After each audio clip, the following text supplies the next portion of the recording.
Dans le passé, je vois j'étais une autre personne.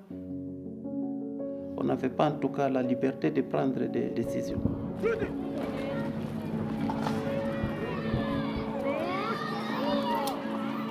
La plupart des choses, on les regrette.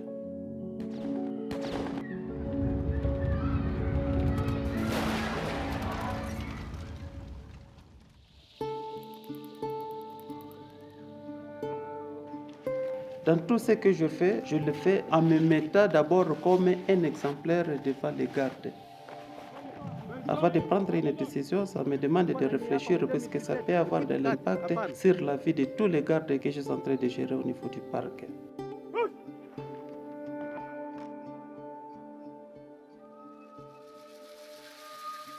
À la création de ce parc, c'était le parc au Congo qui avait plus d'éléphants. Il y avait des milliers de zèbres, des milliers d'antilopes cheval. La vie a totalement changé. Nous avons certaines personnes qui se sont organisées pour l'exploitation minière. Quand ils voient les gardes, ils sont les premiers à tirer sur les gardes. Vous partez avec un patrouille et vous revenez à un nombre réduit.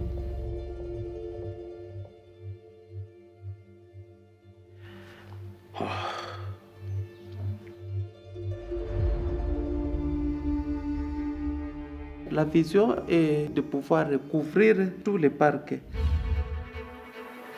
On veut restaurer cette faune pour qu'il y ait une utilisation rationnelle. Les gestionnaires du parc ont besoin de savoir qu'est-ce que le parc a encore, qu'on peut mieux gérer que ce que l'on connaît. Attention. There may be some species that are not yet observed. Nous sommes aux environs de 40% de la couverture. C'est encore petit. Et nous sommes en train de nous battre pour voir comment reprendre le contrôle de l'ensemble du parc.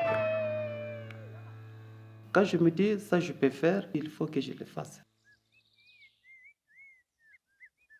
Je ne vois pas un autre travail que je peux faire à part la conservation de la nature.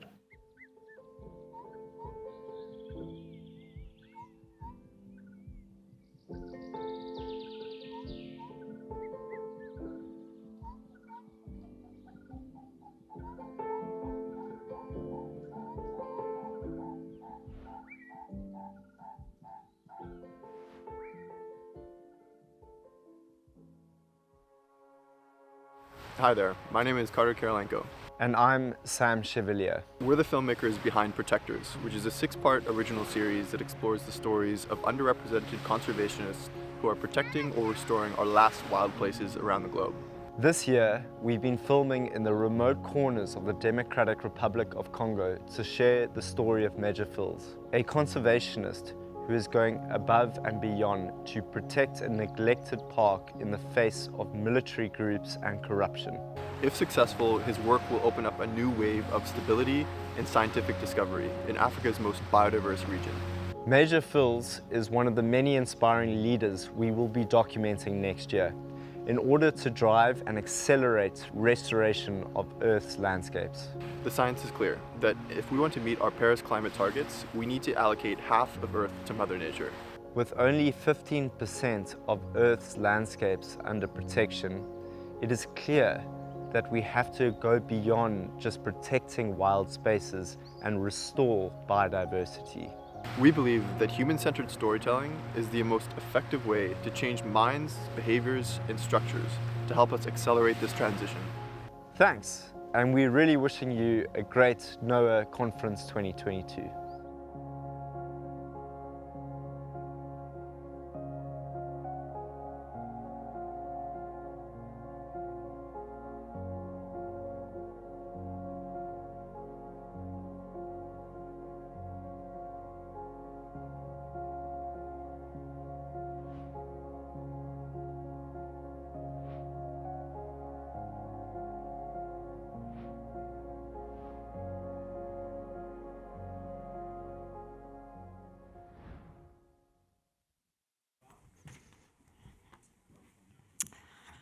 So, do we have Sam?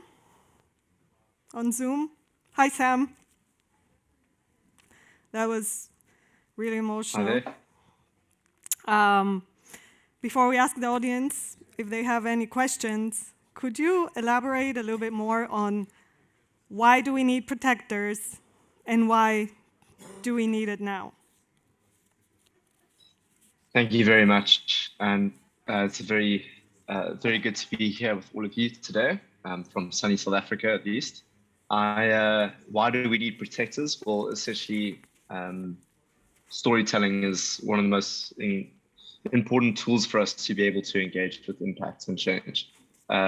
Through making a number of films for the last 5 to 6 years through ReWild Africa, we've really learned how to hone the craft of storytelling in a way that can create impact.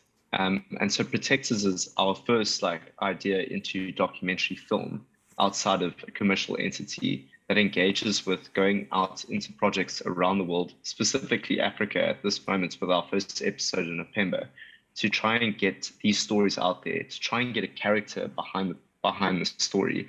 And I think that as humans, we identify more and more with character-driven stories and can engage with a problem further. If you just watch that film, Don't Look Up, with Leonardo DiCaprio, that was just it's a great film to show you how communication is really, really, really important in the fight to engage with the problem with biodiversity loss. And so this Protectors is our bold way of going ahead and trying to find a way to connect storytelling to these people that are protecting ecosystems worldwide. Thank you, Sam. Do we have any questions from the audience about Protectors?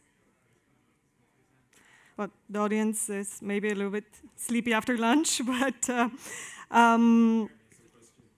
a question. I love the concept, and I think that's absolutely right. Everything you're saying about the power of storytelling. Just was wondering where we can check out your work online, if there's a place that we can watch it. Great, yeah. So where we're currently at with the project is, so we've just created a pitch deck regarding for season 1. We're busy selling pre-sales for the series season 1, and we are looking for investments to help both equity investments in season 1 as well as pre-sales that we're currently doing at the moment.